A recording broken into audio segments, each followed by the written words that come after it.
6/5/24 திங்கள். பாஸ்கா 6ஆம் வாரம். முதல் வாசகம். பவுல் பேசியதை ஏற்றுக்கொள்ளுமாறு ஆண்டவர் அவர் உள்ளத்தை திறந்தார். திருத்தூதர் பணிகள் நூலிலிருந்து வாசகம்.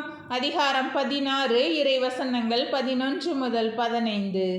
பவுல், சீலா, திமோத்தேயு, லூக்கா ஆகிய நாங்கள் துரோவாவிலிருந்து கப்பலேறி சமோத்ராக்கு தீவுக்கும் மறுநாள் நெயாப்போலி நகருக்கும் நேராக சென்றோம்.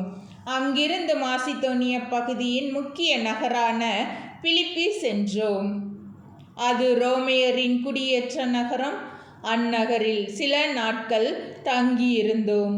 ஓய்வு நாளன்று நாங்கள் நகர வாயிலுக்கு வெளியே வந்து ஆற்றங்கரைக்கு சென்றோம்.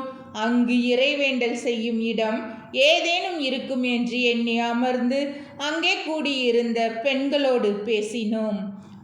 அங்கு தியத்ரா நகரை சேர்ந்த பெண் ஒருவர் நாங்கள் பேசியதை கேட்டுக்கொண்டிருந்தார்.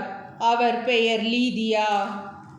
செந்நிற ஆடைகளை விற்பவரான அவர் கடவுளை வழிபட்டு வந்தார். பவுல் பேசியதை ஏற்றுக்கொள்ளுமாறு ஆண்டவர் அவர் உள்ளத்தை திறந்தார். அவரும் அவர் வீட்டாரும் திருமுழுக்கு பெற்றனர்.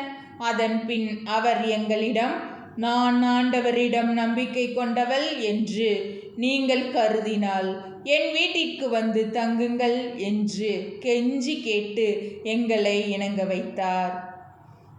ஆண்டவரின் அருள்வாக்கு. இறைவா, உமக்கு நன்றி.